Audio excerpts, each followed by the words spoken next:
Okay, today more Dreamweaver, and as I mentioned, what I had originally planned on doing, and I'm going to postpone it a little bit and ask that you look at this on your own for a while, is that on my website that I have for the class, if you click on Art 180 or 196 assignments, and you look at the files it can download, the last one, best practices, if you would on your own just go ahead and download that. It's a PDF file. We'll save it to disk. And then I'll go ahead and open it up. And you'll see it's a little slide presentation, and it's taken from a webinar that I was invited to a while ago. It was very effective. Come on, let's open it up.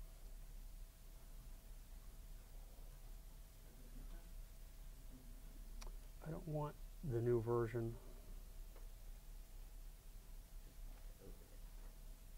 Keeps asking me to download it, and I don't want it. Come on.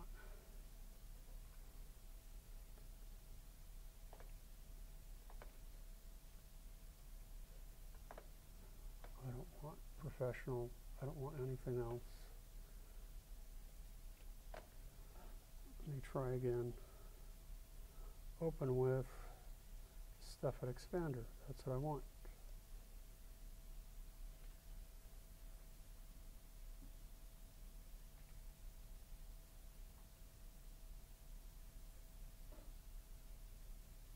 Not now. So it's supposed to open it. So let me find stuff at Expander, and I'll just open it from here.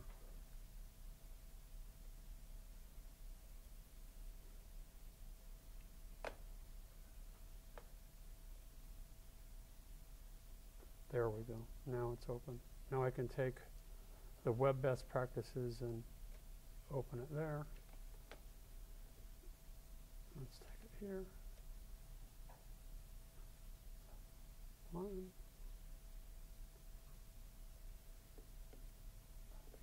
Oh, I have it hidden. I've opened it how many times here?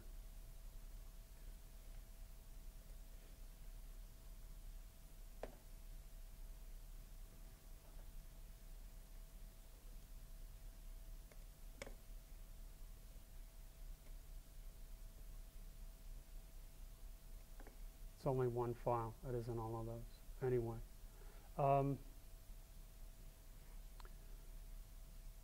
In terms of what you should be thinking about when you design your website and build it, this has been very helpful, I think. It's something that really talks about things that I had known for some time, but it's in a very organized and condensed manner. So it was set up actually, or most of the talking was by Bill Cullifer, the executive director of the World Organization of Webmasters, so it really is, he's of the know. And yeah. So technology news, trends, best practices, and so on. He talks about page layout. He talks about browser compatibility, things that we need to talk about. Your navigation, color and graphics. If you incorporate multimedia, content presentation, and that's pretty much it. So in those basic categories, it's not super long, and it's definitely worth looking at. Okay. So that is something that I will talk about Thursday. But what I do want to talk about today is that I'm going to show you in CS3, based on what I started, that I have the shell of a website. So let's design our home page. So I want to do three things. I want to show you how to insert text, basic text, insert graphics, which would be a photograph typically, and then various ways of laying out your page. not using CSS. Then after the break, meaning not the break today or coffee break, but the spring break, when they've installed CS4, I'll reintroduce that layout again, but you'll be using CSS, and we'll follow the textbook, because that's the direction that web design has gone. So you can still do both. They're still available. But if you want to follow the trend, layout using CSS is the way to go.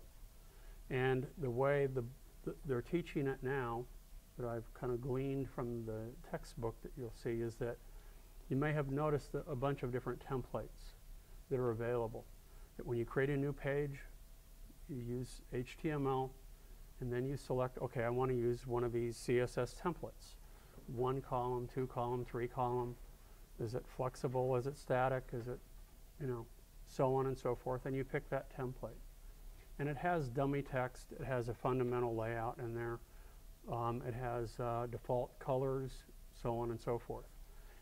So it gives you the basic structure of the page using CSS. And then you go back in and you begin to integrate your images. If you want to customize the background, as a background color, use background image. If you want to customize the text, so on and so forth, you create CSS rules to modify it, but the structure of the page stays intact. Okay, the way I'm going to show you today, which is now seems like back in the day, but it's only between CS3 and CS4, I think a more flexible way of laying out a page. It's a bit more intuitive the way you would lay out a page, almost like the way you would lay out a page in InDesign or Quark Express or Photoshop or Illustrator. And you can still do both. Mm-hmm. Can you still do both in CS4? Yes. The only thing that you can't do, as you say, they removed layout, but I got to check. There are some things that maybe other things that they've eliminated too, because they don't call them layers anymore. They call them AP divs. So, still had even in CS3. I'll show you. That's what I want to do now, is to show you the various ways of laying out a page. Okay, to structure it. Because you may have already noticed if you tried to type on the page, you either have, it shoves it all the way over to the left, or you have it centered or flushed, or it's to the right. How do you structure it? So if we want to place something in the upper left-hand corner or the lower right-hand corner or something, how do you organize these elements and have them stay put? In web design using HTML, it's not that simple. There are usually very limited choices, and you have to either structure it using tables, layers, or CSS in order to hold these elements in place. Yeah, I just had to go down and click the CSS. Huh? I had to click the CSS to do that, to center or anything when I was in the floor. In the properties panel in CS4, you have a little button on the left and it says HTML. And then if you type in text and you wanted to move it over, there's another button where you click CSS. Mm-hmm. And then you add a rule. Or if one does not exist, then you have to add a rule or you apply a rule. So if you've looked, and I guess before I close the website, another place I encourage you to go, and there are some really interesting things that are being done with CSS, but they take a lot of work. So, to give you an idea, if you go to, now I can't think of what it is, CSS Zen Garden.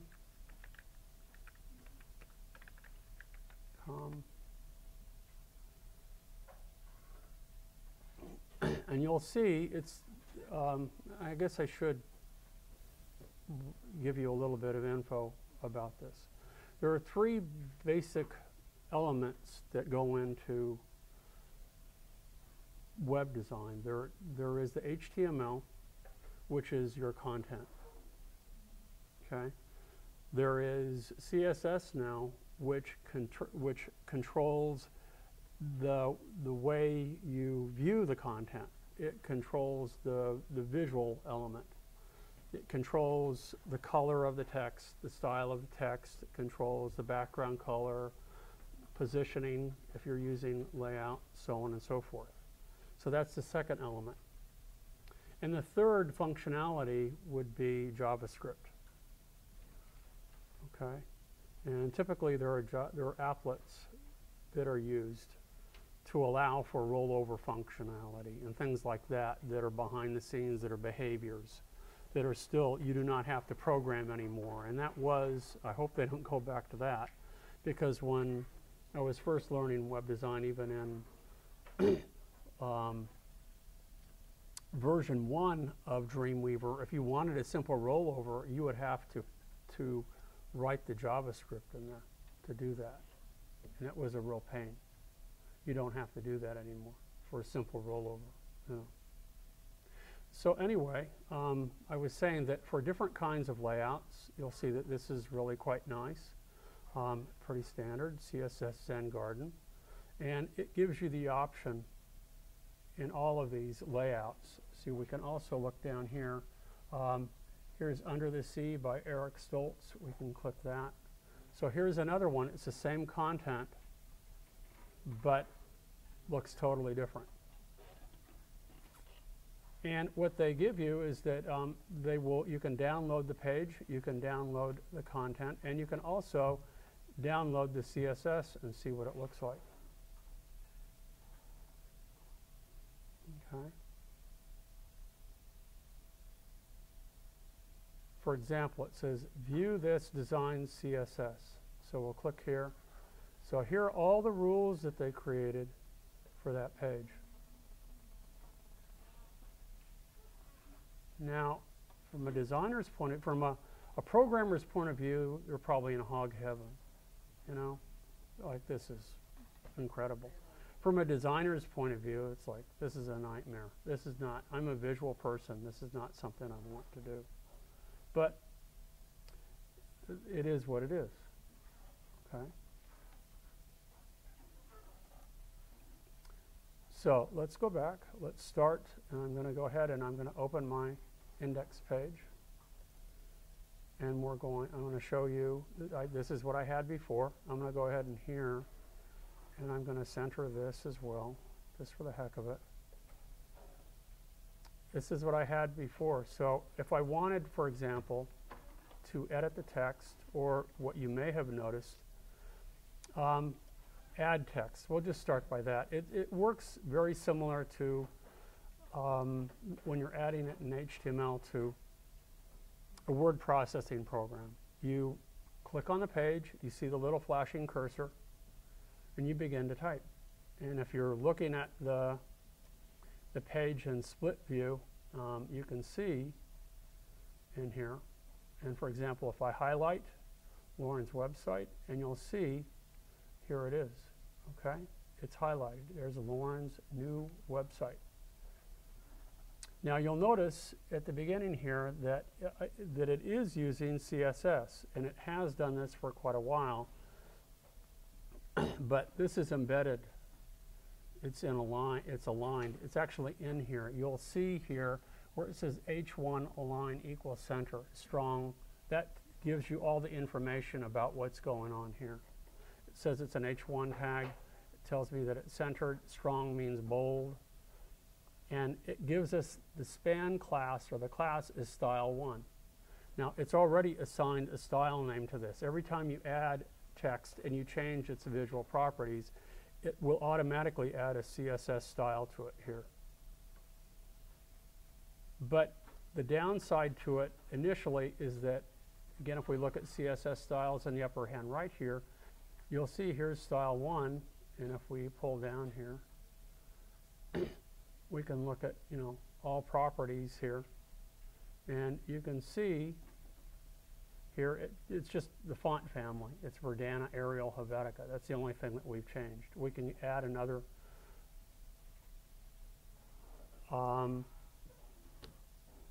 attribute to it and change the color of it, change the font, do all sorts of stuff from here. Okay, and so whenever we choose to use an H1 tag or style 1, it will be in this format. Later on another day, what we'll do is when we create all of our styles and you want to apply them to a separate page, we will export them. And then what we'll do is we'll link that style sheet to the page, and then it will allow us to create new pages and link those style sheets, and then you won't have to keep recreating those styles. So that's where it is advantageous. And when you change a style, it automatically propagates across everywhere it's been used, so then you don't have to remember, did I change this thing on this page? It automatically is changed. So that is a true advantage. For page layout, I'm not quite so sure, because each page tends to be a little bit different. Right? So to add text, again, you simply click where the cursor, and you'll see the cursor. Well, let's look down here. We have format, and we have none, or we have paragraph, which is default, or we have headings 1 through 6.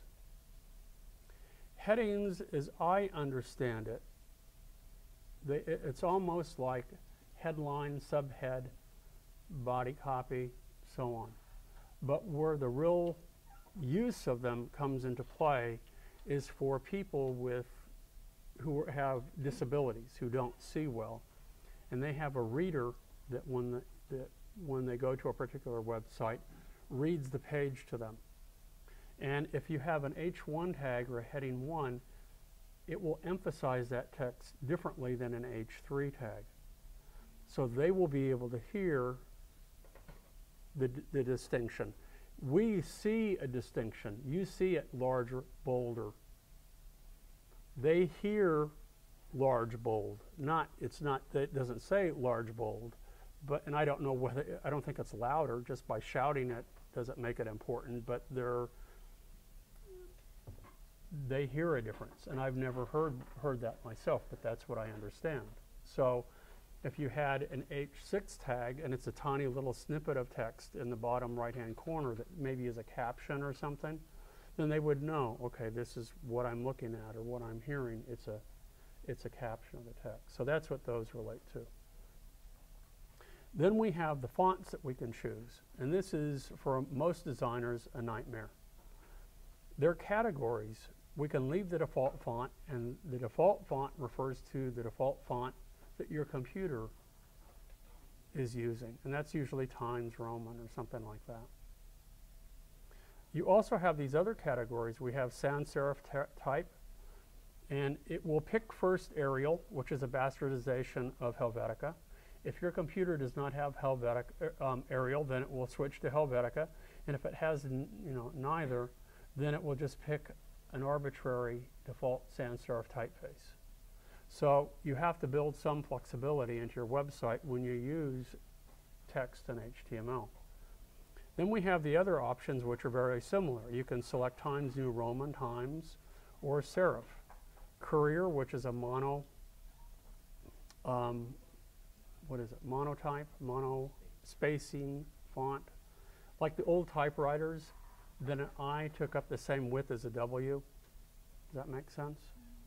But you would think intuitively that an I would take less space than a W, and with the other fonts, they do. But Courier, which looks like an old square serif typeface that you would see with a typewriter, a traditional typewriter. Does anybody still have one? That's what that appears to be. And then we have others that are similar categories. My favorite is Verdana. I like Verdana a lot for the web. It's just my bias, but if I'm going to use any of these, for sans serif typeface, and I am prejudiced towards sans serif specifically for not headlines, but for body copy, and I'll explain why in a minute. I really like Verdana. It's a nice, clean typeface that reads really well on a monitor. And the key word is monitor, because that's how web pages are meant to be viewed. Okay. In print, sans serif type reads best in most instances when you have body copy. That's why newspapers continue to use serif typefaces. It's not part of it is tradition, but the tradition has arisen or developed out of the fact that those little serifs add to the legibility of the type.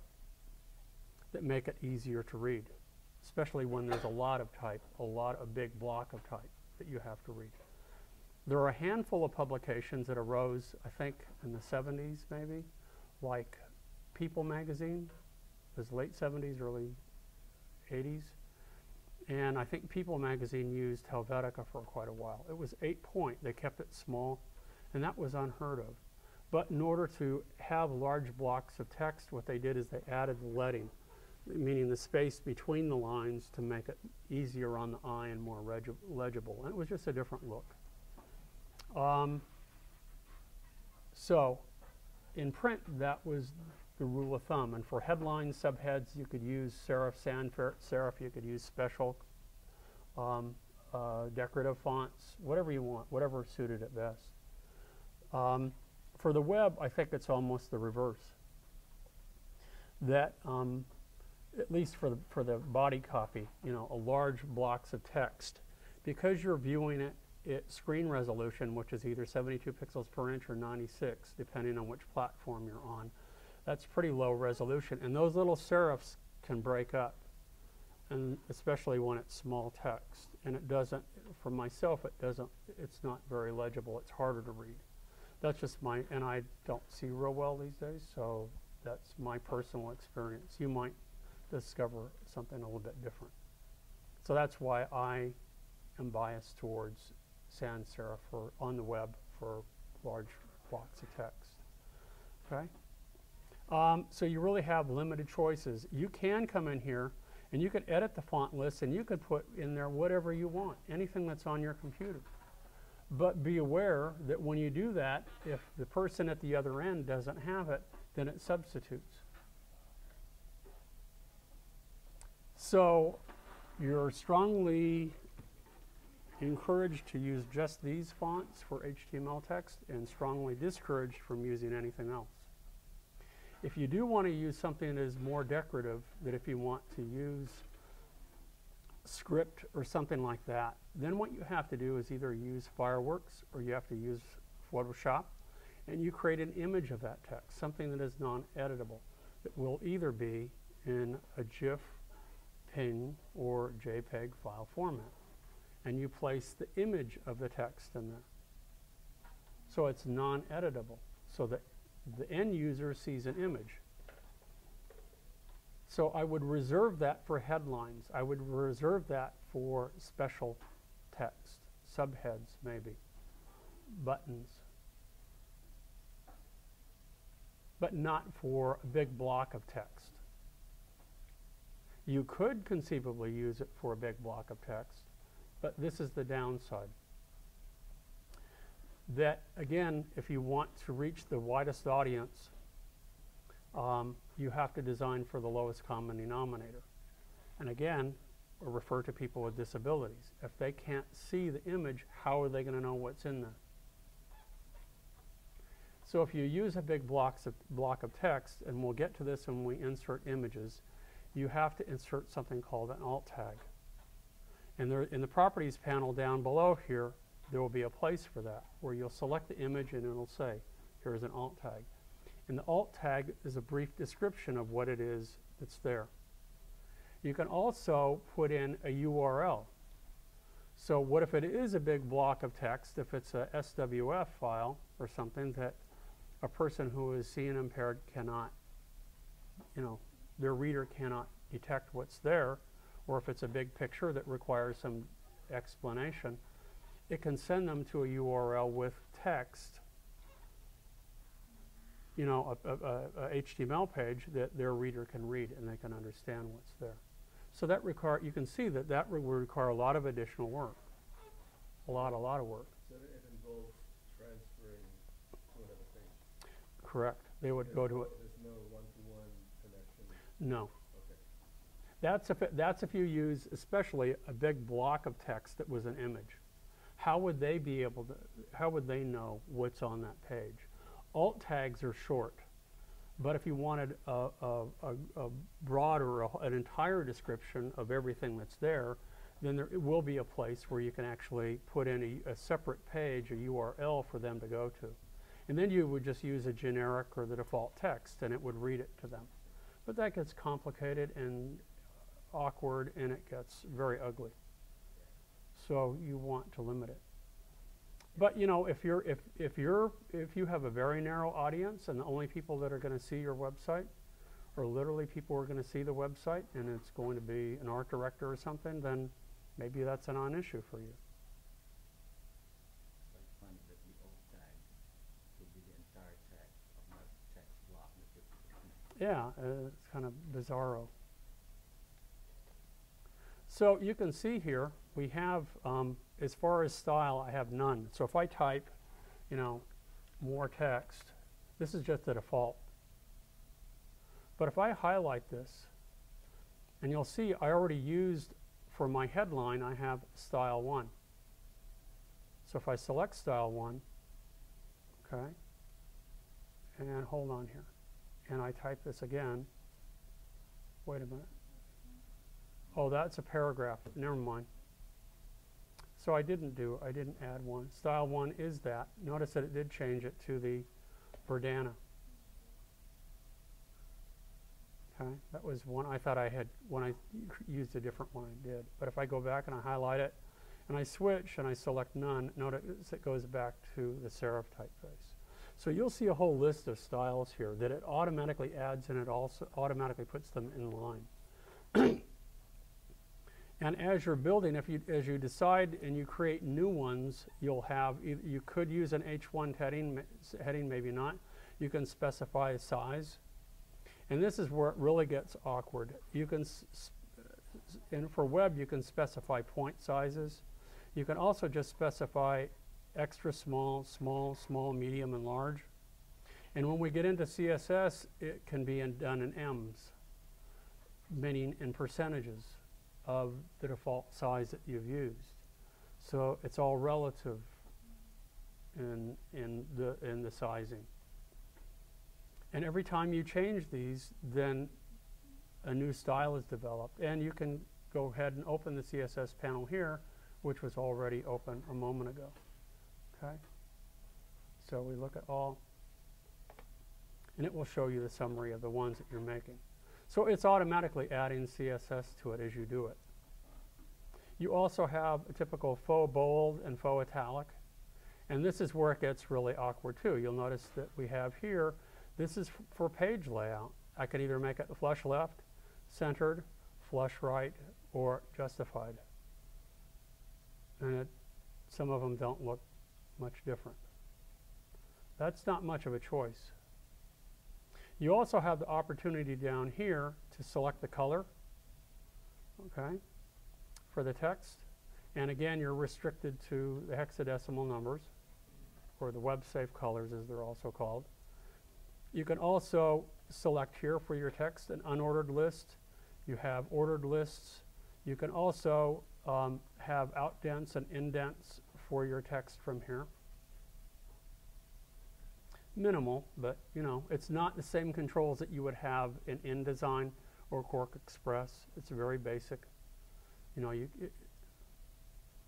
and you can also turn this into a link.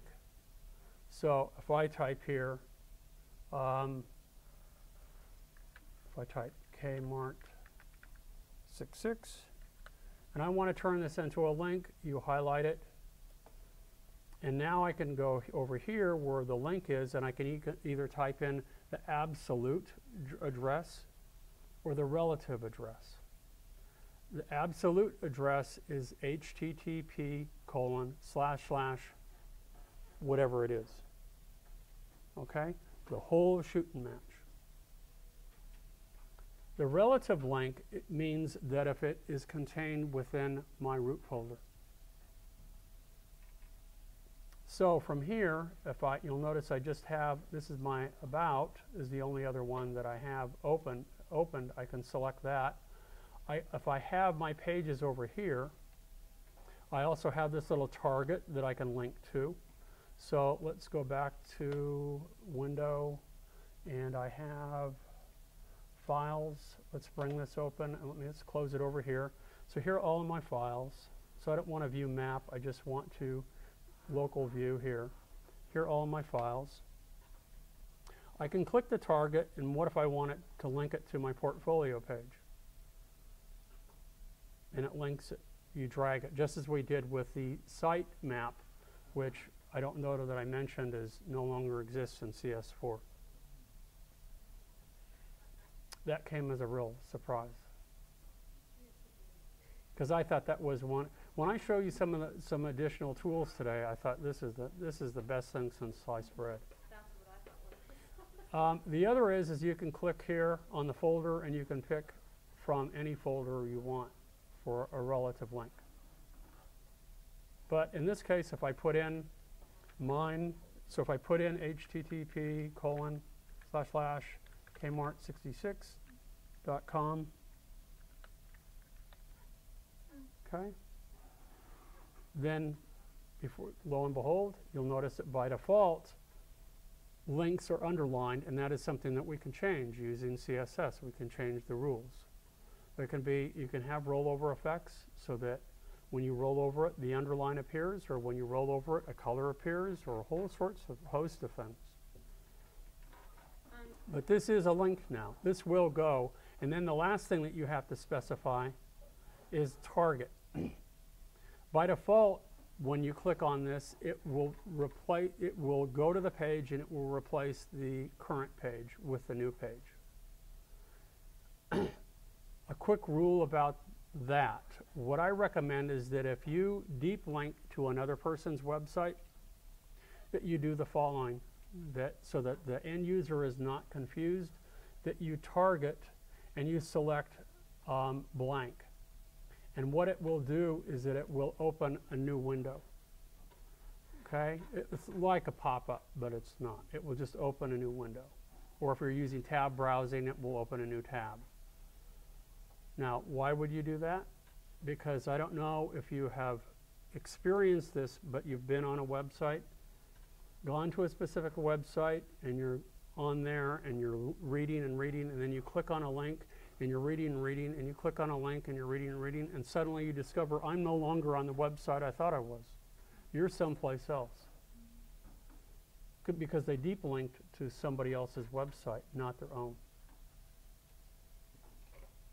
So that's why I would do that. It gives the viewer a visual clue, oh, I've gone someplace else. They still have the window of the one that they were at before, but here's the new one. And when you're done with it, you can leave them both open, or you can close one or the other or both. So I will, just to show you, I'll go ahead and I'll select blank. And it doesn't show anything visual here, but it will in a moment as soon as I test this.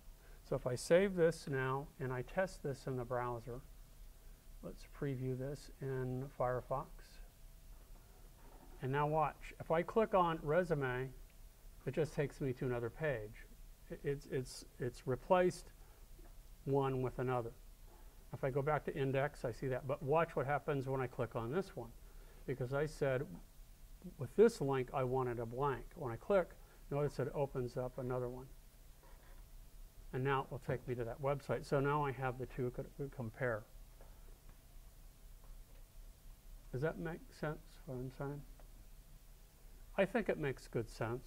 I don't know if that's a rule that other people follow or not, but it's one that I thought about a long time ago, and I think other people do the same. Okay?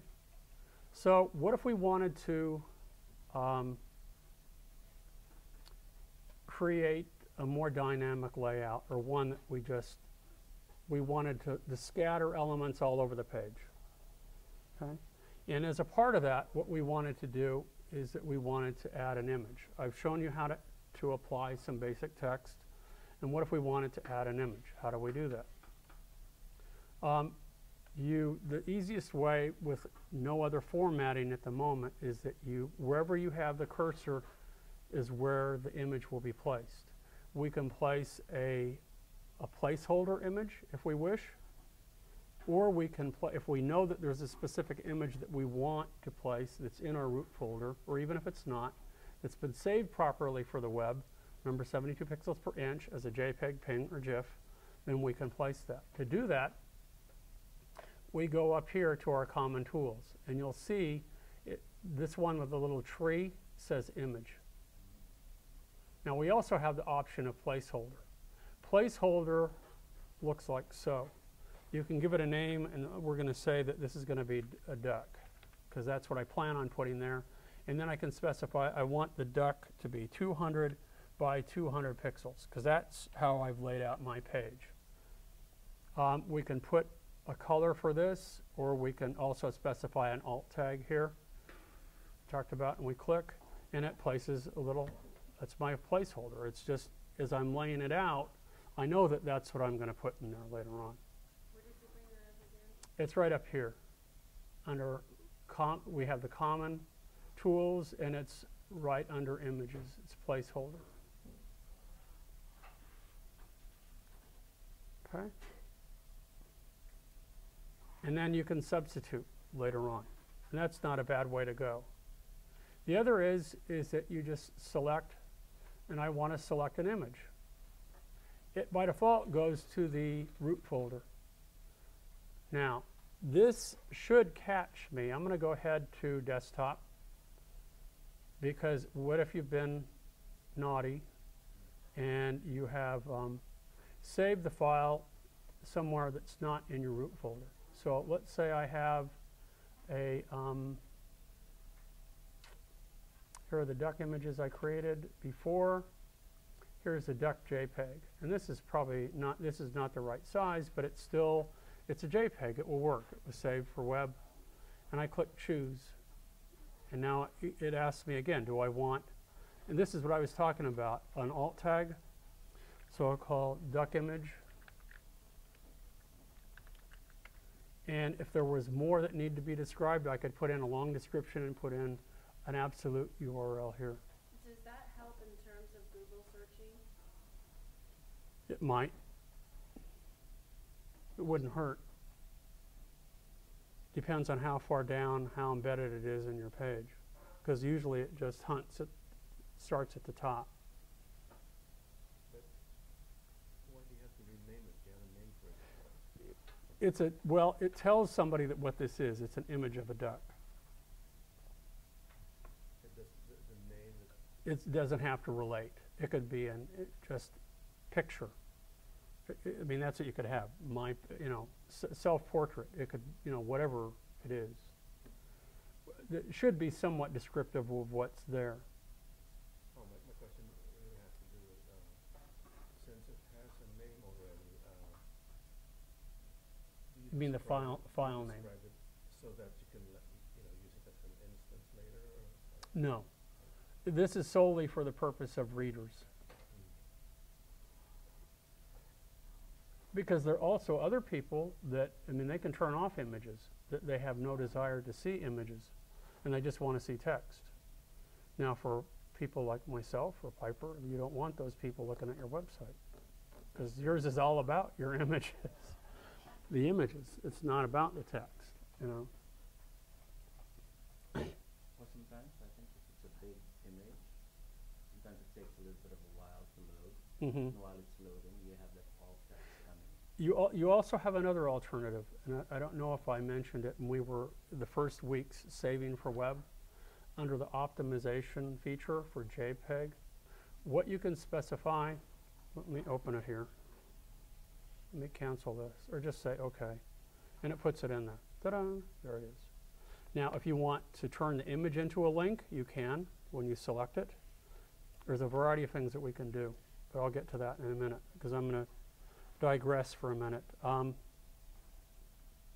If I open Photoshop for a moment here.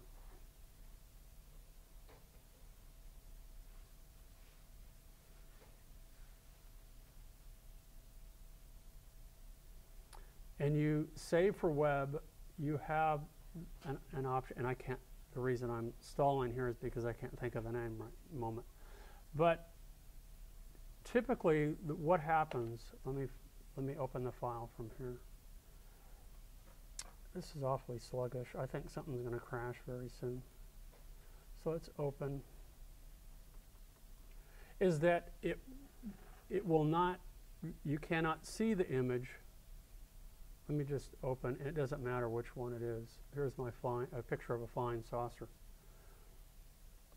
And I want to save this for the web. So I make sure that under image, and I go to image size, that it's 72 pixels per inch, and it's a big image. That's fine. But when I go to save for web and devices, and we select JPEG, notice that progressive is selected. If that's not selected, let me explain the difference. If it's not selected, you will not see the image until it's fully downloaded into the browser. So that's where you're saying, you're right, an alt tag might be useful. Progressive does something different, and you may have noticed this, especially for slow connections. For fast connections, you won't see this. But it starts with big chunks, and it looks like big pixels. And as the image is downloading and more information is there in the browser, locally, that the pixels get smaller and smaller and the resolution gets finer and finer until you see the entire image. So this is what I would recommend using for large images, is make sure that progressive is checked. And the reason I say that is that when someone looks at your page, they first look at it and get kind of a gestalt, an overall view. But then what they do is that depending on how you have the page laid out, they will read it pretty much like we read a book. They're going to start in the top left-hand corner and read across to the right and then go down and so on and so forth. But depending on the images that you have, if that's a central image, that could be like a target. It could draw their attention. If they see, oh, I see something there, it's kind of a crude image of a duck, okay, I get what it is. And then they move on and they look at the headline, then they read a subhead and some text. And by the time they have quickly glanced at the rest of your page, that image is downloaded, and then they go, oh, there's a nice picture of a duck. But if all they see is a blank, they see the little, you see this in Internet Explorer all the time. You see a little icon with a little symbol where an image is going to be, and as soon as it's done downloading, it pops in there. But I find it annoying to see that empty space. So again, my personal preference from a design point of view for being friendly to the end user to entice them to stay, which is also important, and stay at your website, would be to use progressive. And that should fix that problem, even if you don't use an alt tag, and you should use an alt tag. So integrating an image is very simple. Notice that we can resize this, but I would not recommend that you do that. It again, it's like cooking, that to do it properly, you need to prepare all of your ingredients ahead of time, especially for complex meals. Because this will work, but the file size is not any smaller. So the download time of your page will remain the same. Does that make sense? It visually is smaller, but the file size is the same. So if you decide later on, I really want it smaller, then take the image and go back to, you can edit the image. In fact, you can now, and they're making it even easier in CS4 to edit the image in Photoshop. You go back and change the edited image, and then when you're done editing it and saving it, it will replace it automatically in here. So they're trying to make it, there are some good things that they're doing, so that they're trying to integrate the different programs that you need to use so that you can seamlessly go back and forth without too much muss or fuss. Yeah. So when you click that edit button, it'll automatically take you down to the Photoshop file? With this selected, yes, it should automatically open it up in here. See? What if you go the other direction and you just have a small file size and you make the image bigger? No, you won't. You don't do that. That's a big no-no. Then you might have to rescan the image. Remember, with bitmap images, you can make it smaller, and even that you need to be careful, because it will get blurred. It will look, the edges won't be as crisp. It really requires, again, preparation, that you know in advance about the size that you will need. and err on the side of a little bit bigger, huh? Start big. But not too big, but not too big. Meaning, because to take a big image and to shrink it down to a thumbnail will be disastrous too. It will not look very good. I don't remember, did I do a scanning demo in here? No? Okay. Well, if you start scanning your own, if you're starting with digital images, that's one thing. If you're working with the scanner and you're scanning an image and you scan it large and you shrink it down to a thumbnail size, it will look horrible. If you scan it originally and you shrink it down at that time to a small image, it will look great. So that pertains to scanning images. That rule that I'm explaining now, that you never make it bigger. If, on the other hand, if you're starting with a large image that was a digital image to begin with, and that's a different animal, that's different altogether. Will you give us also a demo on the scanner? I can, sure. It seems that in this class, so many people just avoid using, that. But if you have your own images and you want to scan them, then that's the way to go.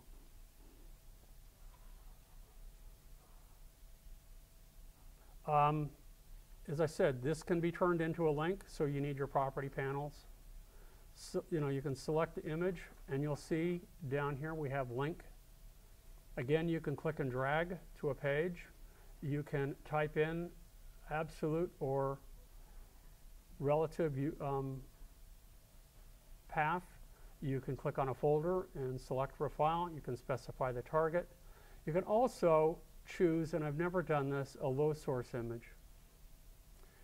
That adds even more work, so that in the event that that one can't load or there's a substitute, you have a low source image.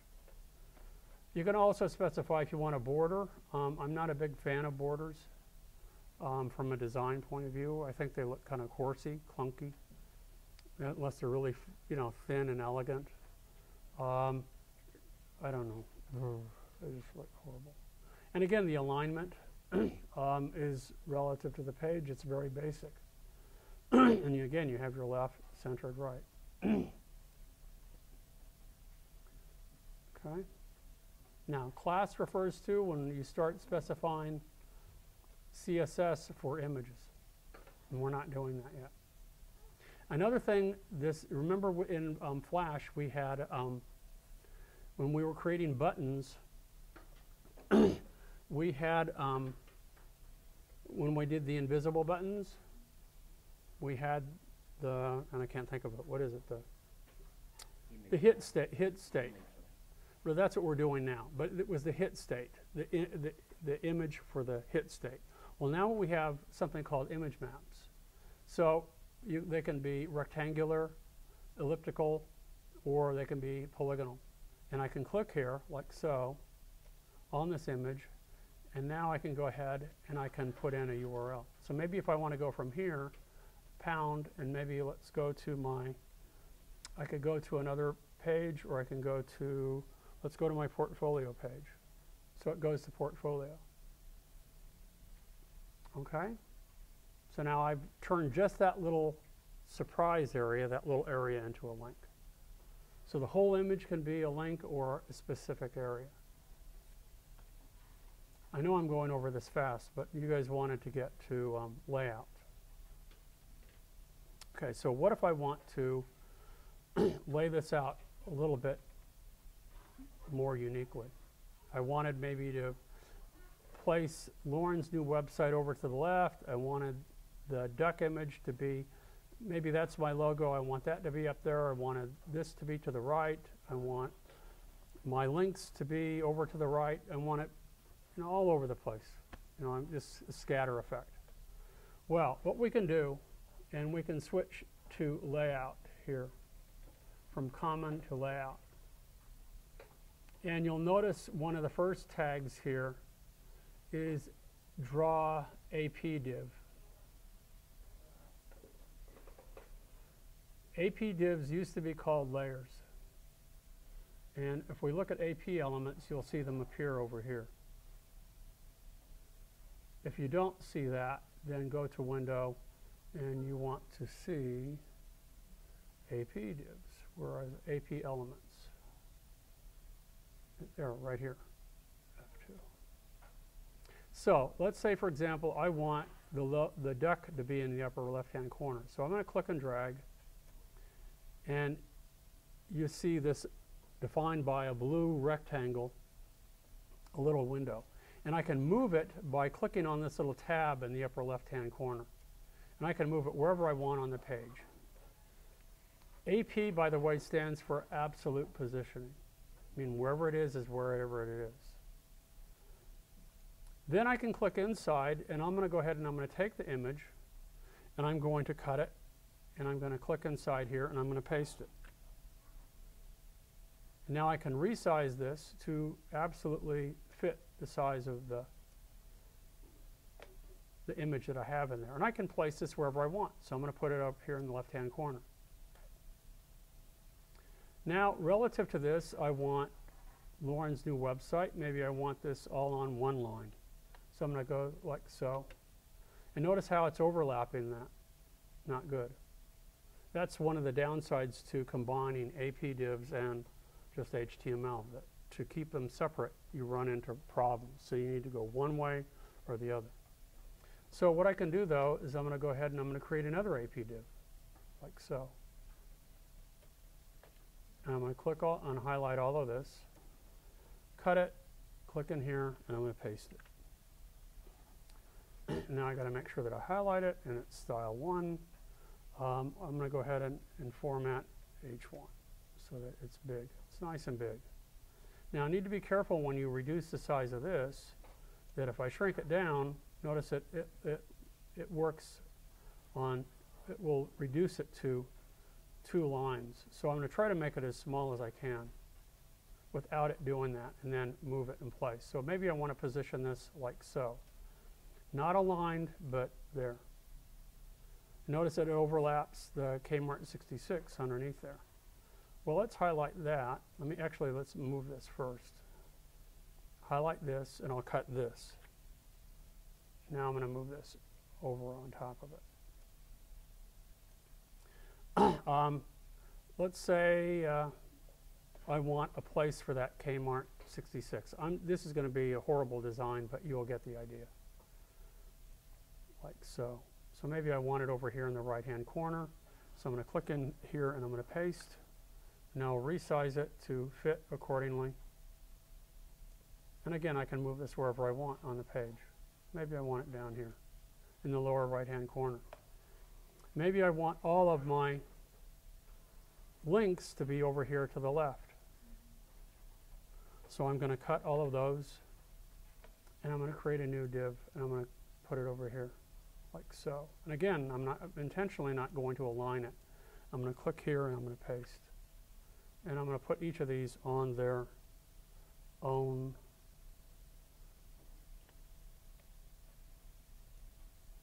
line, like so.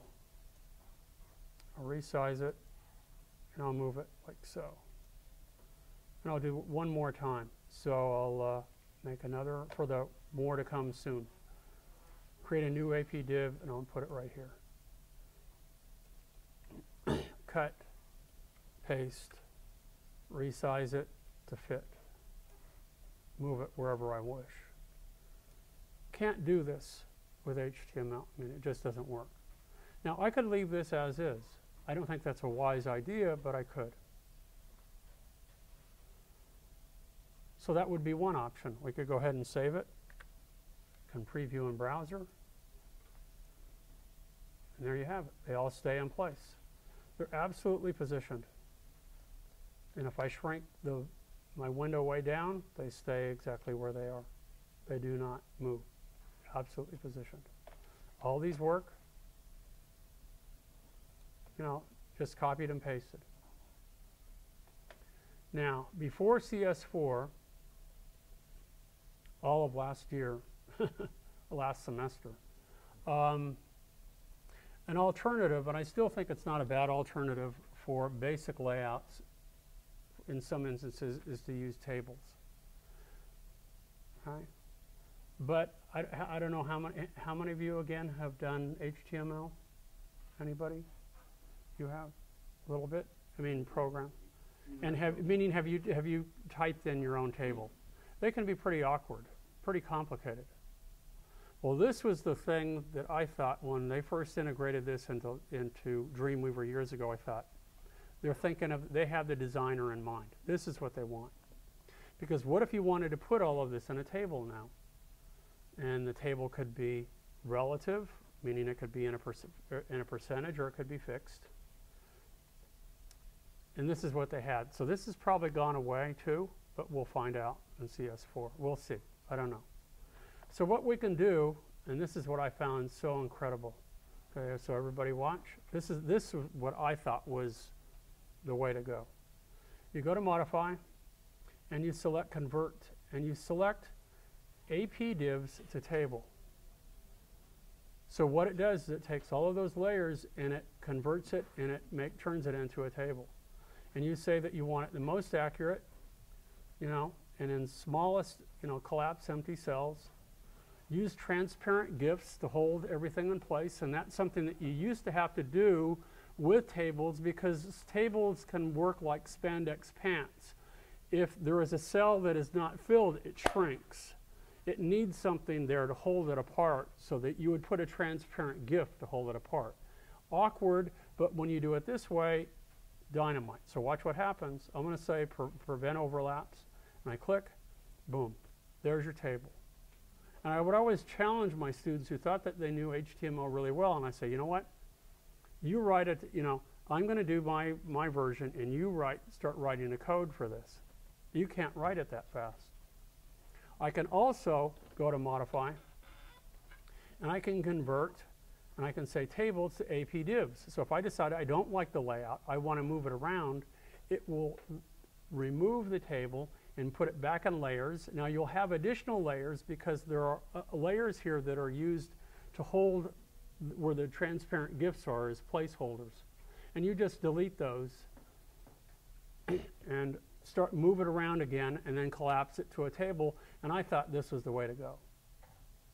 This is more like traditional page layout in InDesign or Illustrator or something. That it was with a designer in mind who is visually oriented, who wanted to size and structure their design this way.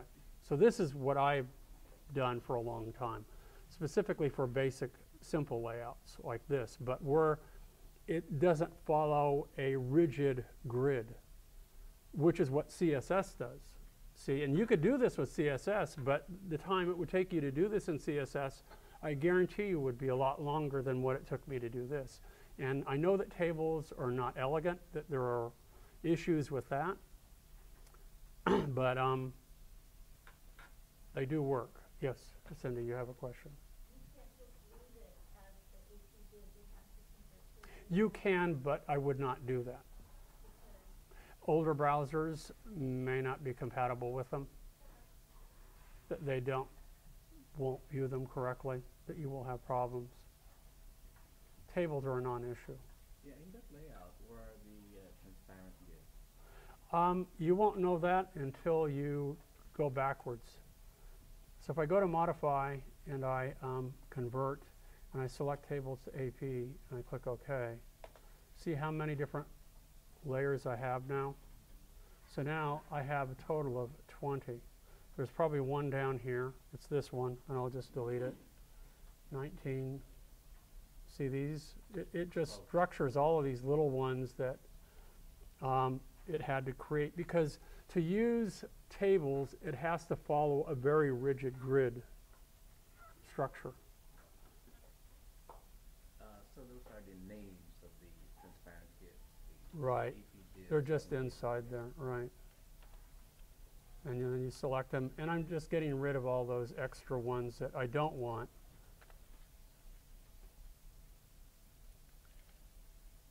And don't need, but were placeholders.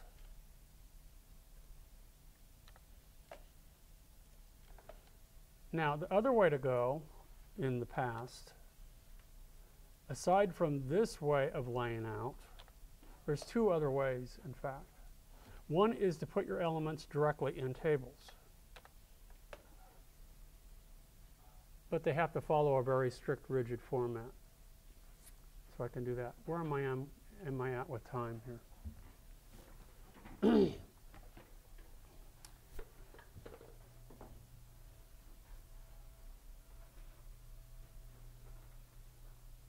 I still have 24 minutes. So let me switch gears here and open up a separate page. I'm going to collapse this to a table again, and then I'm going to open up a separate page, and we're going to create another page using tables. Tables traditionally were used to organize data, same way that Excel organizes data in a spreadsheet. But it was discovered when web page design was developing that, hey, these could also serve as a framework, as a structure to hold images, text, links, whatever in place, and hold it there. And that's basically what that's doing when it converts it to a table. But again, tables have fallen into disfavor within the past year or two. So I'll do this again. I'm going to modify, convert, and I'm going to say AP divs to table, and boom, there it is again. And again, when you preview it in Firefox or whatever, I guess I got to save it first. Look at, that it all holds into place beautifully. I'm not restricted by the. Now, what if I wanted one more thing before I move on? See, the thing that you can do with a table that's nice is that, and you can select the table from here, or you can, if I click in here, you'll notice at the bottom, pay attention to what you see down here, that I can select the table row, table data, meaning a single cell, the entire row, or the table from down here. So the whole table is selected. And when the table is selected, you'll notice that I can, it tells you it's 6 rows, 10 columns, and it did that automatically. We can determine the width in pixels, which it does automatically, or you can do a percentage. I would not recommend changing that here, but we will in a moment when we design initially with it. The alignment by default is default, and it's left. What if I center it? So now my page is always in the center, no matter how big or small the browser window is. Okay. With tables, I'll talk more about tables in a minute, but this was, I also thought, was an advantage, so that now when I save this and we preview in Firefox, now you'll see the relationship of each of these elements are the same to one another, but notice that as I drag this out, it centers as the browser enlarges. Now, that's one of the things with AP divs you cannot do. When I do this, they just stay put. They're absolutely they're positioned.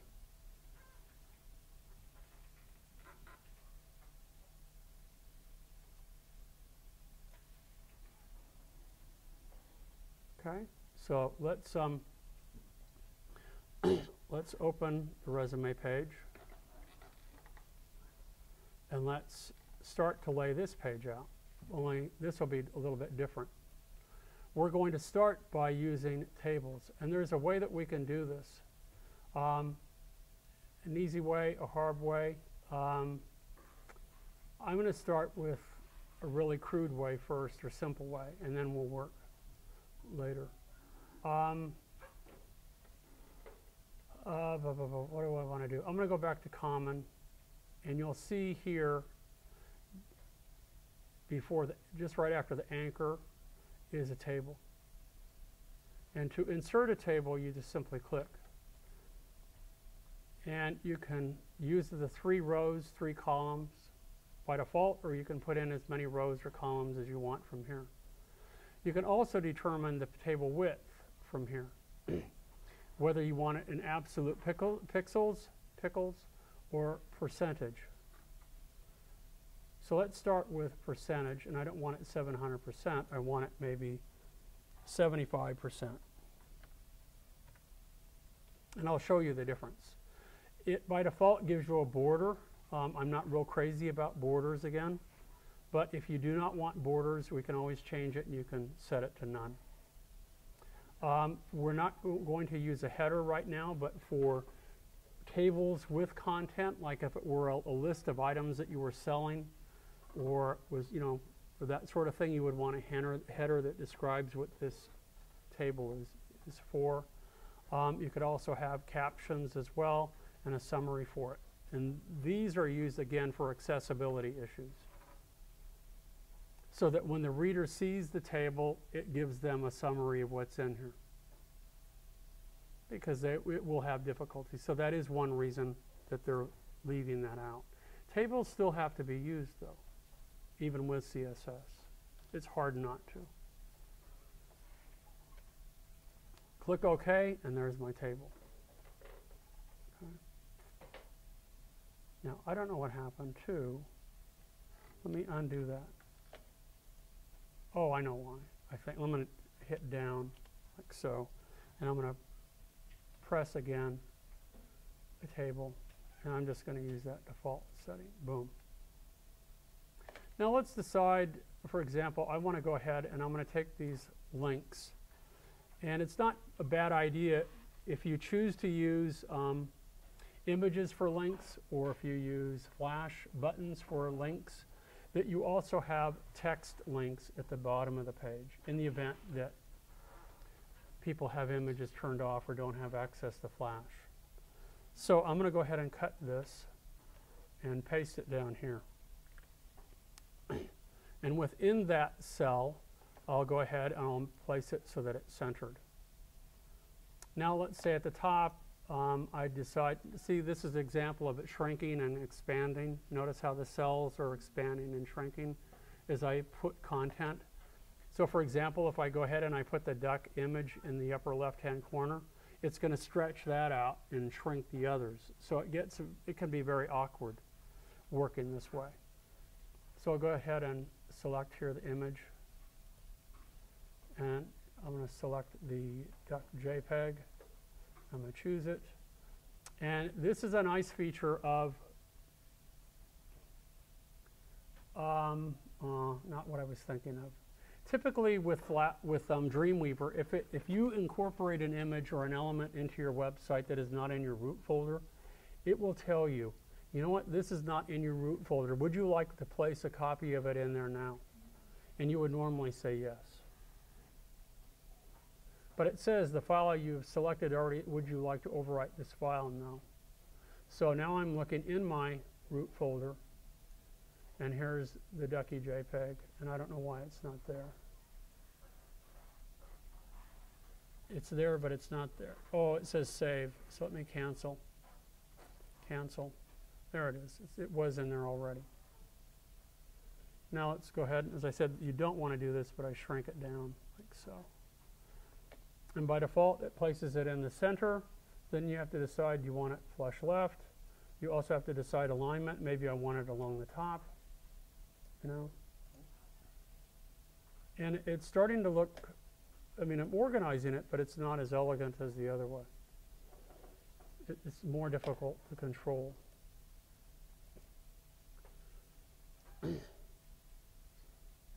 Then maybe some text over here. Notice how it's changing it as I move around. Very aggravating and frustrating if you're used to desktop publishing. Extremely aggravating and frustrating.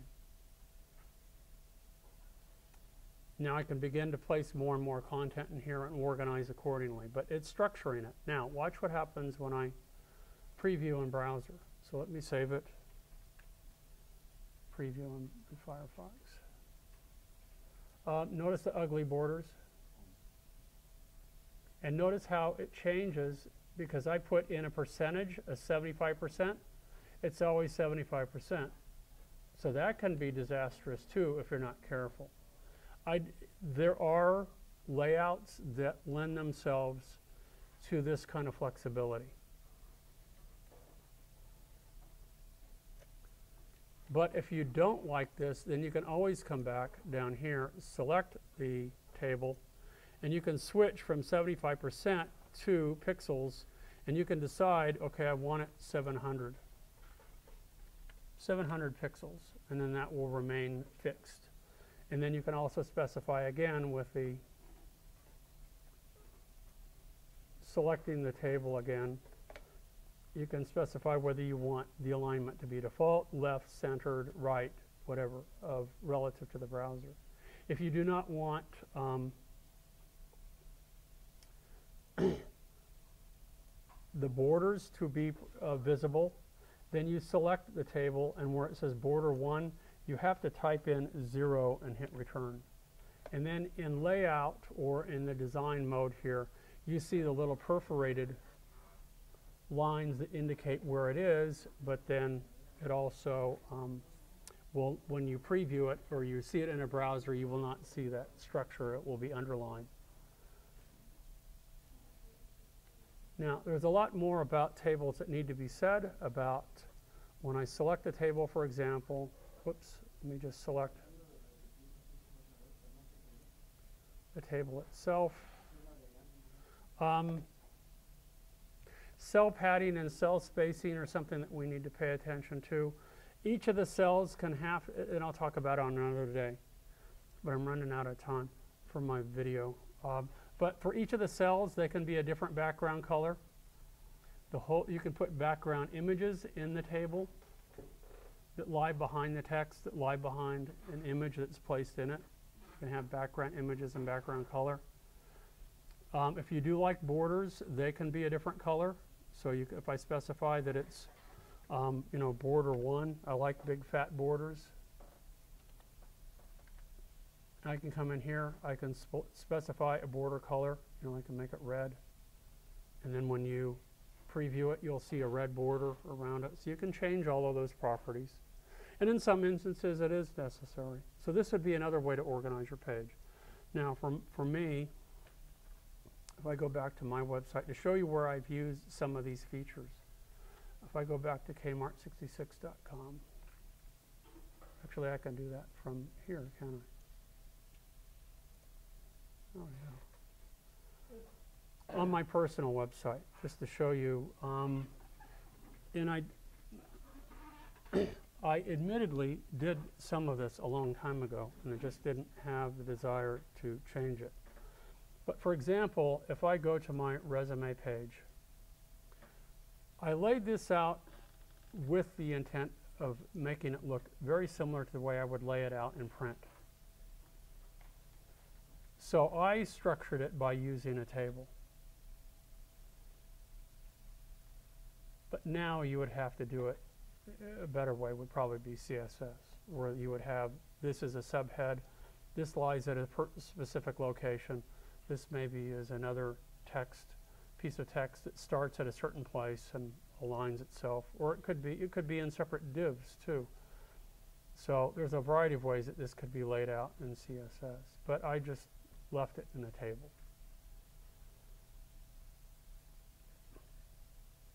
That it's, to organize it this way with just HTML is not so easy. And not so long ago, tables were the way to go. Not so anymore. But you can still use tables in order to do this. This would be a good example of laying out a lot of text in a specific way using tables. Yes? When you say a layout of HTML, what do you mean? Well, this would be HTML. Actually, the table is part of it is HTML. CSS, now, you still have your content, or the structure, which is HTML, or their content, which is HTML, and the structure would be determined by CSS. That would be the visuals. It would determine the color of the text, the location of the text, the font that you use, all of that sort of thing. So when you're saying... So the only way I'm using CSS here is determine the way the links appear. The size, the font, notice that the rollover effect, when you roll over it, you see the underline. That's the only place I'm using it on mine. That one page is one table, right? It's not a combination of tables. It's one table. Right? It's just one table. You can nest tables, put a table in a table. I guess you could put a table and a table and a table. Not a good idea, but you could. So, like you showed us, you laid it out visually and then converted it to table. Actually, with this, I started with a table because it followed a pretty rigid grid. Now that we're looking at your source code, it says frame set. The reason that it says that you're seeing a frame set is because I use web masking from GoDaddy. So And GoDaddy puts my entire table or my entire page in a frame set. If on the other hand, if you were to go to, are there any areas there that will within the frame set? no, they use that because if you look at the page source, that's all you see is a frame. That's all you see is a frame set. You don't see the content in there, do you? Yeah. So, but on the other hand, if I were to go to home.earthlink.net/~Kmart66 to look at one of my older pages,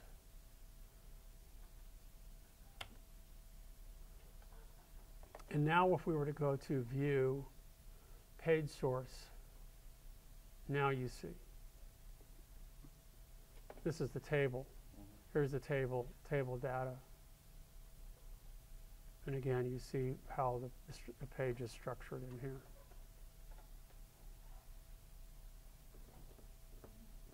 So what you have right here is that the code itself is not what you see on If you want to, well, no, this is, that is your Earth link. the frame, right, but well, because I'm using GoDaddy, and I could turn off web masking. I think that's what it's called. And then you would see this code. But web masking is a way of protecting, and I didn't do it with that intent because I don't care if people use my images or my content. It's a way of protecting your images, or protecting your files. And what they do, you're right, they put it in a frame set. Frame sets just aren't used anymore. They were used a lot for quite a while. And they're still used for that, mostly for masking. You will also discover in your tripod account that they're putting your page in a frame set. And that's for another day. I'll probably talk about frame sets very briefly. They look like tables, but they're actually separate pages.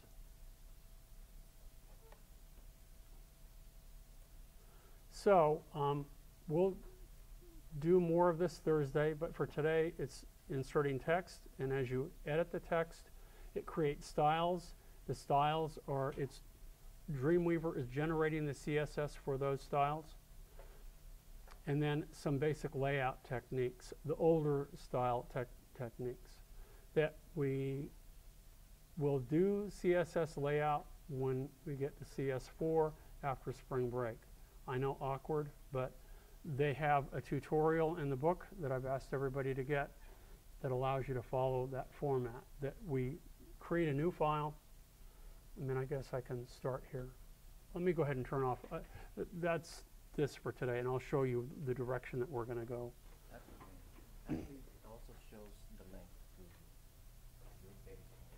Okay.